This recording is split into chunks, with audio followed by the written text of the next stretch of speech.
അദ്ദേഹം പരിഹസിക്കുകയാണ്. ന്യായമായ ആവശ്യങ്ങൾക്ക് വേണ്ടിയല്ല ഇവർ സമരം നടത്തുന്നതെന്നാണ് അദ്ദേഹം പറയുന്നത്. ന്യായമായിട്ട് ഗവൺമെൻറ് എല്ലാം ചെയ്തുകൊണ്ടിരിക്കുകയാണ് എന്നും അദ്ദേഹം പറയുന്നു. അദ്ദേഹത്തിനോട് ഞങ്ങൾ പൊതുജനങ്ങൾക്ക് ചില ചോദ്യങ്ങൾ ചോദിക്കാൻ ആദ്യമായി ചോദിക്കാനുള്ളൊരു ചോദ്യം, സഖാവ് ഇ പി ജയരാജൻ, താങ്കളുടെ ഭാര്യ ഇന്ദിര കേരള ബാങ്കിൽ നേരത്തെ ഡിസ്ട്രിക്ട് കോപ്പറേറ്റീവ് ബാങ്കിൻ്റെ മാനേജറായിരുന്നു. ഇപ്പോൾ കേരള ബാങ്കായിട്ടുള്ള ഡിസ്ട്രിക്ട് കോപ്പറേറ്റീവ് ബാങ്കിൻ്റെ മാനേജർ സ്ഥാനത്ത് നിന്ന് ജോലി ചെയ്തിട്ട് റിട്ടയർ ചെയ്തുള്ളൂ. താങ്കളുടെ ഭാര്യയ്ക്ക് വേണ്ട വിദ്യാഭ്യാസ യോഗ്യത ഉണ്ടായിട്ടാണോ അന്ന് താങ്കളുടെ ഭാര്യയ്ക്ക് അവിടെ ജോലി കിട്ടിയത്?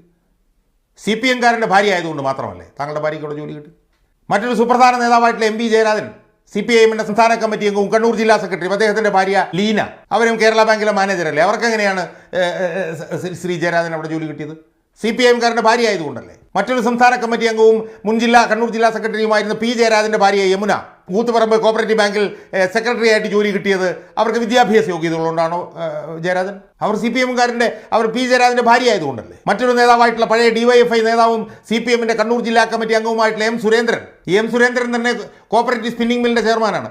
അദ്ദേഹത്തിൻ്റെ ഭാര്യയ്ക്ക് കൂത്തുപറമ്പ് കോപ്പറേറ്റീവ് റൂറൽ ബാങ്കിൽ മാനേജറായി ജോലി കിട്ടിയത് വിദ്യാഭ്യാസ യോഗ്യതകളുണ്ടായിരുന്നോ?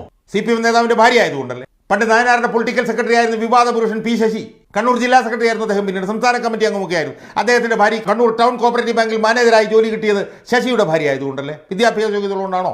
മറ്റൊരു സംസ്ഥാന കമ്മിറ്റി അംഗമായിട്ടുള്ള KP സഹദേവൻ, അദ്ദേഹം ഹാൻവീവ് എന്ന് പറഞ്ഞിട്ടുള്ള ഒരു പൊതുമേഖലാ സ്ഥാപനത്തിൻ്റെ ചെയർമാനാണ്. അദ്ദേഹത്തിൻ്റെ ഭാര്യ സൗമിനിക്ക് ടൗൺ കോപ്പറേറ്റീവ് ബാങ്കിൽ സെക്രട്ടറിയായി ജോലി കിട്ടിയത് എങ്ങനെയാണ്? അവരിപ്പോൾ റിട്ടയർ ചെയ്തു. അവർക്ക് എങ്ങനെയാണ് ജോലി കിട്ടിയത്? വിദ്യാഭ്യാസ യോഗ്യതകളുകൊണ്ടാണോ?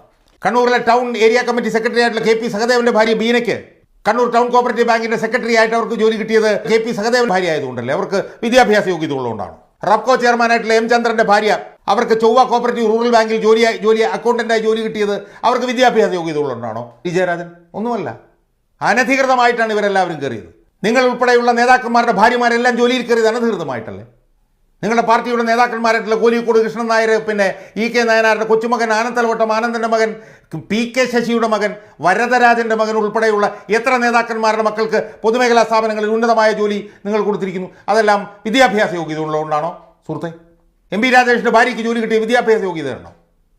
PK ബിജുവിൻ്റെ ഭാര്യയ്ക്ക്, P രാജീവിൻ്റെ ഭാര്യയ്ക്ക്, ഇവർക്കെല്ലാം ജോലി കിട്ടിയത് വിദ്യാഭ്യാസ യോഗ്യത ഉള്ളതുകൊണ്ടാണോ? ഒന്നുമല്ല.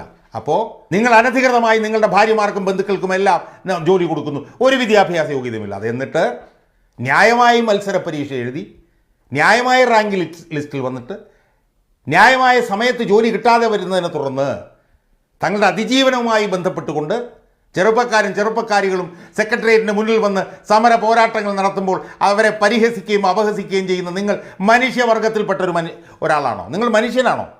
നിങ്ങൾ കമ്മ്യൂണിസ്റ്റ് ആണെന്നാണല്ലോ നിങ്ങൾ പറയുന്നത്. നിങ്ങൾ കമ്മ്യൂണിസ്റ്റ് പാർട്ടിയുടെ ഉന്നതനായിട്ടൊരു നേതാവല്ലേ. ആ നേതാവിന് ഇതുപോലുള്ള ഇരട്ടത്താപ്പ് കാണിക്കാൻ എങ്ങനെയാണ് സുഹൃത്തെ കഴിയുക? മക്കൾക്കും ബന്ധുക്കൾക്കുമെല്ലാം ഭാര്യമാർക്ക് സഹകരണ മേഖലയിൽ, ബന്ധുക്കൾക്ക് പൊതുമേഖലാ സ്ഥാപനങ്ങളിൽ, യുവജന നേതാക്കന്മാരുടെ ഭാര്യമാർക്ക് സർവകലാശാലകളിൽ എല്ലാം അനധികൃതമായി ജോലി കൊടുക്കുന്നു.